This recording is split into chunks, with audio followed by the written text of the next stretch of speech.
Hi guys, Patrick here of NoipGeeks.com. Samsung just launched the new Galaxy S20 series as well as the new Galaxy Z Flip. The Galaxy S20 series now comes with the new Exynos 990 processors. Also, Samsung has finally used ultra-fast 120Hz displays on its flagship lineup. The difference between 120Hz displays are very noticeable that going back to regular screens that most smartphones have will feel very different. Also, all Galaxy S20 devices will feature QHD Plus dynamic AMOLED screens, although obviously they will differ in sizes. All three devices will also come with 8K video recording that is really crazy for a mobile camera. Leading the charge is the Galaxy S20 Ultra, which is basically Samsung's take on the iPhone 11 Pro Max. This one has a large 6.9-inch display, which is the biggest on the series.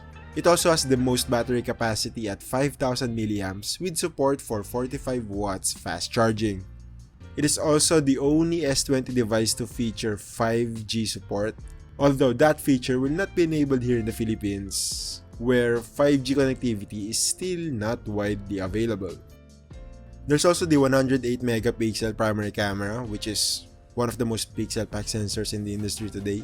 There's also the 12 megapixel ultra-wide and a 48 megapixel telephoto lens that enable its whopping 100 times space zoom. It lets you get very close to extremely far away subjects, even beating the Huawei P30 Pro. Next up, we have the Samsung Galaxy S20 Plus, the middle child in this trio of devices. As stated earlier, it shares the same screen technology and processor that the Galaxy S20 Ultra has, but this time, the display is a bit smaller at 6.7 inches. The cameras were also slightly downgraded. We now only have a 12 megapixel primary shooter instead of 108. However, the telephoto camera has an oddly bigger 64 megapixel sensor versus the 48 megapixel on the Ultra, but can only do 30 times of digital zoom. On the upside, the 12 megapixel ultra-wide camera was kept, as well as the time of flight depth sensor.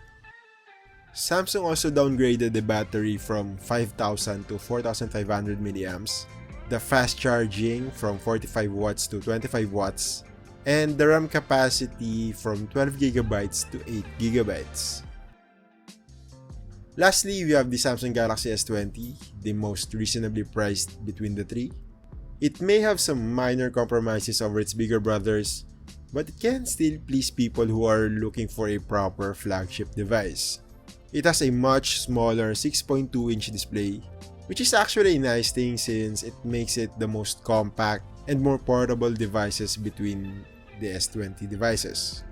But despite of its smaller screen, it still uses the same 120Hz dynamic AMOLED panel that its bigger brothers have. Actually, Samsung barely stripped off the Galaxy S20 with features to make it more affordable than the Plus and Ultra models. The depth sensor was removed, but it still comes with the same 12 megapixel primary shooter, 12 megapixel ultra-wide, and 64 megapixel telephoto cameras. The battery is also only slightly smaller at 4000 mAh, and on the upside, it still comes with 25 watts fast charging support. You can also get it with the same 8GB, 128GB RAM and storage configuration. As what you just saw, Samsung managed to keep all of the interesting features on the Galaxy S20. Now that we have the features out of the way, let's talk about the price. The Samsung Galaxy S20 model will retail for 49,990 pesos here in the Philippines. The Plus model will cost 5,000 more for 55,990 pesos. And lastly, we have the Galaxy S20 Ultra at a much higher price of 69,990 pesos. All three devices will be available in the Philippines starting March 6, 2020. And as a bonus, those who will pre-order the Galaxy S20 Plus and S20 Ultra until February 15 will take home a free Galaxy Buds Plus that is worth 6,990 pesos. But wait, there's more. Alongside the Galaxy S20 series, Samsung also introduced its latest foldable phone, the Samsung Galaxy Z Flip.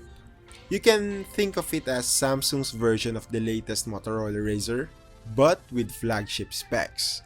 It is powered by a Qualcomm Snapdragon 855 Plus processor, with 8GB of RAM, 128GB of storage, and a dual camera setup on the back. It features a tall 6.7-inch Full HD Plus dynamic AMOLED flex display, and yup, that's a mouthful. You can then fold it in the middle for a much smaller form factor. There's a smaller 1-inch screen next to the rear cameras that shows the time and date and incoming notifications, so you don't have to flip it open when your phone buzzes. You can also use the secondary screen as a viewfinder if you want to take ultra-wide selfies via the rear cameras. But if you use its 10-megapixel selfie camera, there are actually some cool things that you can do with it. For one, you can fold the device halfway and the viewfinder will seamlessly move on the top, which kinda look like a pocket mirror. It also allows you to easily place the device on a table, so you can take group shots and hands-free selfies. Of course, with that unique design and flexible display, this device won't come cheap. The Galaxy Z Flip will cost you 79,990 pesos. That is 10,000 more than the Galaxy S20 Ultra, but it is actually noticeably cheaper than Samsung's first foldable phone, the Samsung Galaxy Fold, which is available at around 110,000. If you're interested on this device, you can get it starting February 21 here in the Philippines. Well, that's it. We have links below for the complete specs list and hands-on reviews on these new Samsung Galaxy devices that we've mentioned. Again, it's been Patrick from Noypiece.com. For more detailed look about these devices, again, we have the links down below. You might also hit the thumbs up button, share this video if you liked it, subscribe if you still haven't. Hit the bell icon so you get notified every time I post a video. Follow us on Facebook, Twitter, and Instagram, and yeah, thank you for watching.